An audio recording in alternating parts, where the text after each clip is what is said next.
In chapter 10, we're going to be looking at rotation about a fixed axis, and this refers very much to something spinning. You can see we have two examples shown in the cover slide. The first picture, we have an example of a top that would be, spinning around a fixed axis. This would be the axis shown here. The second example is that of a CD.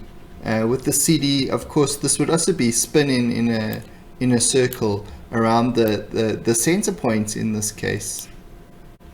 The learning objectives are shown here. What we're going to be dealing with is we're going to be dealing with angular velocity and angular acceleration. In terms of the angles we're going to be working with, we're going to be expressing them both in degrees and in radians. And then we're going to go on to obtain equations of motion for the rotational motion. And these equations of motion are going to be very much based on the linear equations of motion that we had before.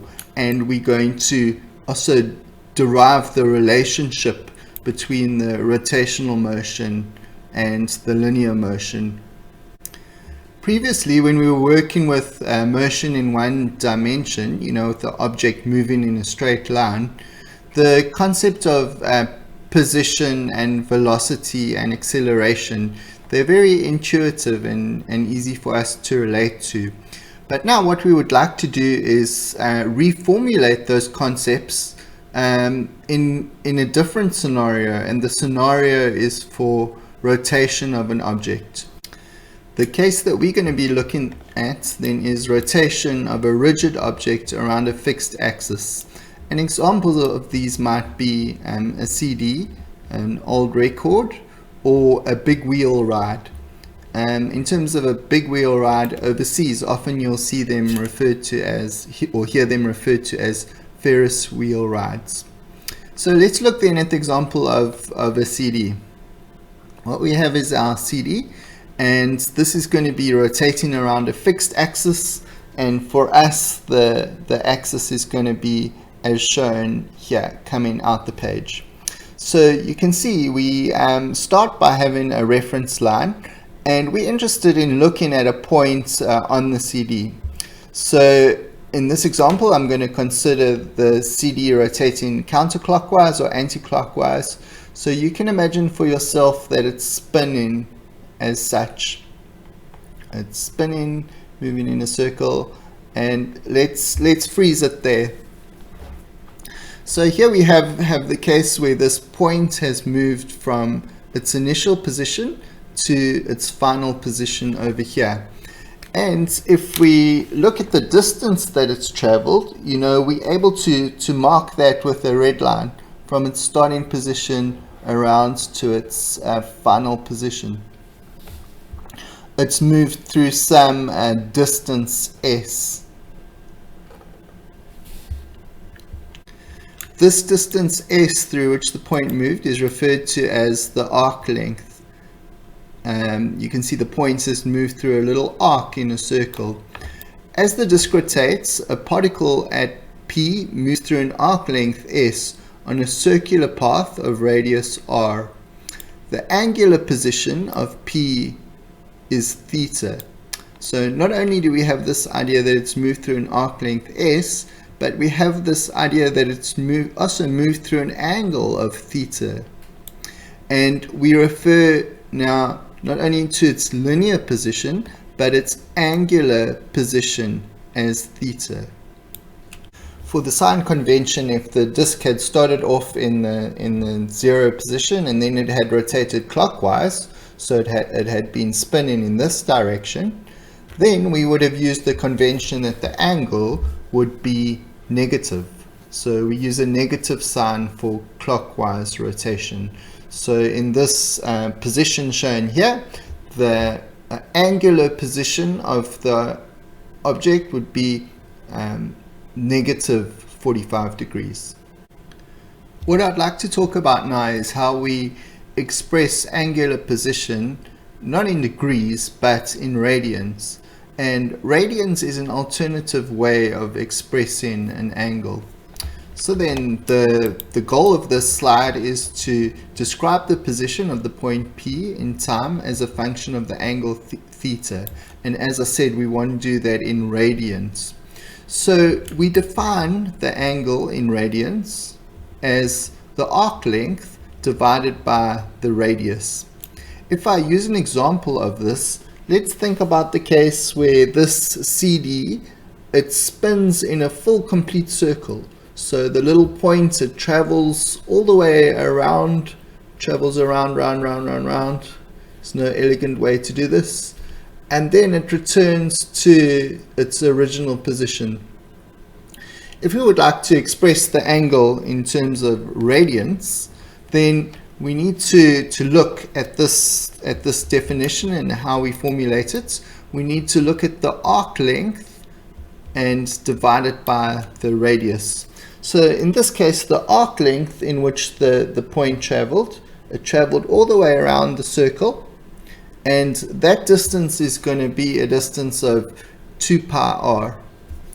So if we take the arc length and we divide it by the radius, then you can see what happens is these r's cancel out and we just left with 2 pi. So this means that 360 degrees is the same as 2 pi radians. Another example for us to look at would be where the point moves through 180 degrees.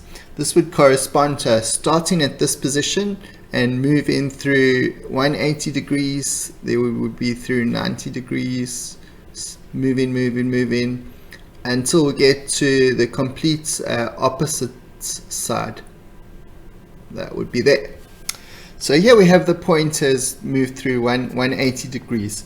If we would like to convert the 180 degrees to radians, then what we would do is we would take the arc length through which it moved. So here you can see it moved through a complete half circle to get to the other side. In a half circle, the arc length would be pi r, and we divide that again by the radius, and then we left with pi radians. I'll leave this last case as an example for you to show for yourself. You can show that 90 degrees is equal to pi over 2 radians. It's very useful for us to memorize that 180 degrees is pi radians, or 360 is 2 pi radians. But it may also be that we want to convert any angle from radians to degrees, or any angle from degrees to radians. For example, maybe I'm given 12.26 degrees and I want to convert that to radians. How would I do that? Well, what we do is we use this conversion equation shown here. We will multiply by a factor of pi over 180 degrees. In general, it's important for us to understand where the conversion factor comes from. Well, we've just seen that pi radius is equal to 180 degrees. So what we can do is we can divide the left-hand side of the equation by the right-hand side of the equation. Then this gives us pi radians is equal to 1. And we know that multiplying any quantity by 1 will leave that quantity unchanged. So this means that this will serve as a conversion factor from degrees to radians. I know that it's from degrees to radians because in this expression we have degrees in the denominator. So the degrees will cancel out and the quantity that we will be left with will be in radians. Similarly, if I divide the right-hand side of the equation by the left-hand side of the equation, we get a conversion factor for converting from radians to degrees. We move on next to provide the definitions of angular displacements and average angular speed. And we do that with respect to this figure shown here. So what we're showing is a particle rotating on a rigid object from A to B along a circular arc, and it does that between times Ti and Tf. And as we can see, its angular position changes from theta I this is its original angular position at point A, it changes to theta f, which is its angular position at point B, and it takes time tf minus ti to do that. So in terms of angular displacement, remember we said displacement has got to do with some final quantity minus some initial quantity. For angular displacement, we define that as delta theta to be the final angular position minus the initial angular position. Similarly, we go on to define the average angular speed as the angular displacement divided by the time elapsed. And this is going to have units of radians per second, or it's often popular for us just to drop the radians and just to refer to this as per second. I think this is more of a convention than anything else. Apart from average angular speed, we also have something called instantaneous angular speed. And this is represented by omega, and this is calculated by taking the limit of delta t tends to 0 of the angular displacement over the time period. And just be aware that, as we've seen before, when we have this notation and we take a limit, this is equivalent to a derivative. So here we have an example. A rigid object rotates in a counterclockwise sense around a fixed axis.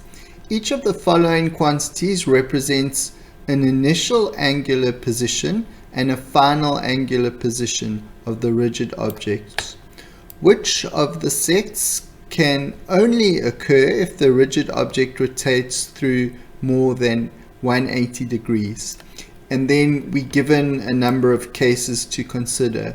Remember, for case A, when they say 3 rad and 6 rad, then the 6 rad will refer to the final angular position and the 3 rad refers to the initial angular position. So we asked to consider each of cases A, B, and C, and then we asked to calculate which of the sets can occur only if the rigid object rotates through more than 180 degrees. So essentially what we've been asked in this calculation, we've been asked to consider the angular displacement, and we've been asked which angular displacements will be, or which of the cases will have an angular displacement of more than 180 degrees. So we need to know the definition of angular displacement. That's going to be the change in the angular position. And if we look at each of the cases and we calculate the angular displacement for each of the individual cases as shown, we just substitute the values in.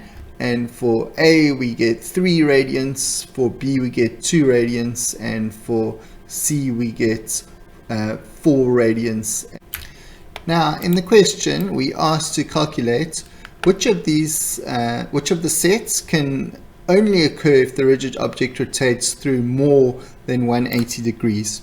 So what we need to do is compare each of our answers to 180 degrees. Well, let's see how many radians 180 degrees is. We know that 180 degrees is pi radians, and pi is 3,14. So we need to just simply look at the answers that we've calculated and see which of these numbers is bigger than 3.14. And there we see the only case that's bigger than 3.14 is C, which is 4 radians. So the solution for part 1 is then going to be C. For part 2 of the question, we asked, suppose the change in angular position for each of these pairs of values occurs in 1 second. Which choice represents the lowest average angular speed? So we've been asked about the average angular speed. We know about average angular speed. That would be defined by the angular displacement divided by the time elapsed. So if we ask to calculate the lowest average angular speed, that would be equivalent to finding the case with the lowest angular displacements, since each of the angular displacements would just be divided by the 1 second. So if we take a look and we see which of these three cases has the lowest angular displacement, we can see that will be B, only 2 radians. So the solution for part 2 of the question will be B. So far we've defined the angular position theta, then we defined the angular displacement as delta theta. We went on to define the angular speed, and you probably guessed it that now what we're going to define is the angular acceleration. And the angular acceleration is going to be the rate of change of angular velocity. So the average angular acceleration is going to be the change in angular velocity divided by the change in time, or delta omega divided by delta time. The average angular acceleration, we use alpha as the symbol, and it has units of radians per second squared, or simply per second squared. Once again, as you could have imagined, there's also an instantaneous version of this definition for angular acceleration. As before, this will be given with a limit as time tends to 0, and it will be represented as a derivative. In this case, the instantaneous angular acceleration is the derivative of the angular velocity with respect to time. Some things for us to note then, and the first for us to note is that the angular velocity and angular acceleration, these are both vectors, and the equations that we've been working with above define the magnitudes, but we already spoken about the directions, where we have this convention where a positive sign represents an anti-clockwise direction and a negative sign represents a clockwise direction. The final point for us to note is that the angular velocity of all points on a rigid body is the same, and if this weren't the case, the body wouldn't be rigid and it would deform. So if you want to think for yourself of an example of a body that isn't rigid, think of a lump of clay on a potter's wheel. As that potter's wheel starts to spin faster and faster, you might find that the shape of the clay will change, and the parts of it will be flung outward, parts of the clay. And for the shape to change, it means it's non-rigid, and it means that the velocity, or the angular velocity of different points in the clay, is in fact different. So when we're speaking about a rigid body, we're speaking about something that doesn't change its shape, like our CD. It doesn't change its shape. The work that we're doing in this chapter about rotation of an object about a fixed axis is very similar to the work that we did for linear motion in the previous chapter. And in fact, you can see that there's this analogy where previously we were interested in position or displacements, and now what we have is we have angular position and angular displacement. Before, when we were looking at the linear equations of motion, we had the velocity v, and here we have the angular velocity omega. Previously we had the acceleration a for linear motion, and now for angular motion we have the angular acceleration alpha. You can see even the symbols are chosen to be similar.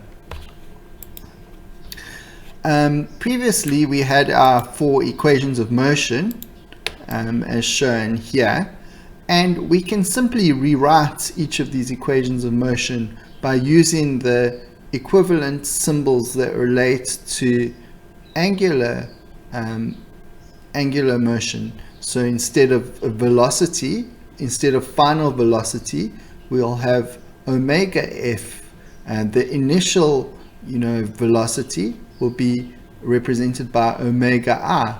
Here we have this equation representing the displacement S. Remember, we said we have angular displacement, again making use of the appropriate symbols. Instead of acceleration here, we have the angular acceleration alpha. So this means that we're able to take the equations that we had before for linear motion, our 4 equations of motion, and we're able to rewrite them in an appropriate form, which we can use to then solve problems relating to rotation of a rigid body about a fixed axis.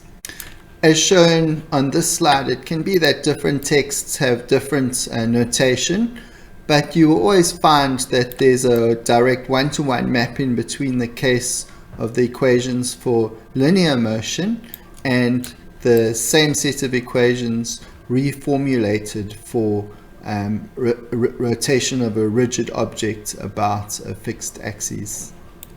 We continue now to explore the relationship between linear and rotational quantities.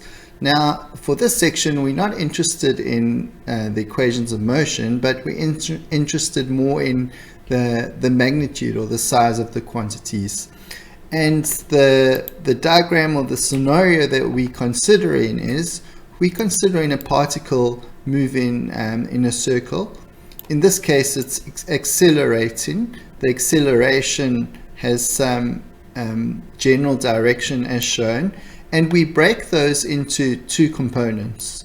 The first component will be the radial component, which points towards the center. Previously we referred to this as the centripetal acceleration, and the second component would be some tangential component AT. Here you can see that the notation given this vector A is the sum of the tangential plus the radial components. So this is the case that we considering. If we first want to look at the relationship between the linear velocity v and the rotational velocity omega, then this can be derived as follows.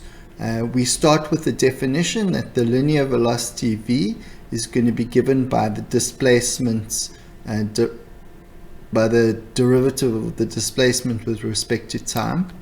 But previously we saw from our definition of radians, we saw that theta is equal to S over R. So just rearranging the definition, we can see that the displacement S is going to be theta times R. So what we can do is we can rewrite S as theta times R, and then this brings us to this equation R d theta dt. But this d theta dt should look familiar to you. This is omega, right? This is the angular speed. So from there it follows that the linear velocity is equal to the radius times omega times the angular speed. We can take a look at the tangential acceleration. So remember, for this term, what we're looking at is the tangential acceleration, this component here. Well, from our definition, acceleration is the change in velocity with time, and we've just seen that velocity is r omega, so we can rewrite this as r d omega dt. The r, we're able to remove that from the integral sign because, you know, r is the radius of the circle, which is constant. And then again, we recognize that d omega dt, the change in the angular speed with time, this is simply the angular acceleration. So we replace this whole term here by alpha, the angular acceleration. And finally, we take a look at the centripetal acceleration. So for this term, we're taking a look at the acceleration directed towards the center. This can either be represented as a centripetal or a radial. It's the same thing. For this term, we know that the centripetal acceleration is defined by v squared over r. We've seen that previously. But if we have a look here, we can see that you know, V is in fact R omega. So substituting R omega in for V squared, we left with R omega squared. You'll note when you do the substitution, it's not R squared omega squared. The reason for that is that we have one R being cancelled out by this denominator term. So here then we have three equations, equation 1, equation 2, and equation 3, which relates the linear and rotational quantities. These are fairly important equations in that you should be able to derive them yourself as well as apply them to solve problems. We conclude this chapter with an example. The example says, consider a reference point on an emery wheel with radius 0.5 meters, starting to rotate from rest with a constant angular acceleration of 3 radians per second. Then we asked to determine a number of different quantities, and they say the time at which we must determine these quantities is at 3 seconds after the rotation has started. So just for those of us that may not know what an emery wheel is, it's a wheel that's used sort of in machine work for grinding, for perhaps sharpening tools or grinding a metal. It's a spinning wheel made out of rough material. So the question is saying, consider a reference point on an emery wheel. The reference point would simply just be some dot which you know is rotating, and then we're told that the wheel has a radius of 0.5 meters. So in the solution then I've indicated the various quantities. We have the radius of the wheel is 0.5 meters.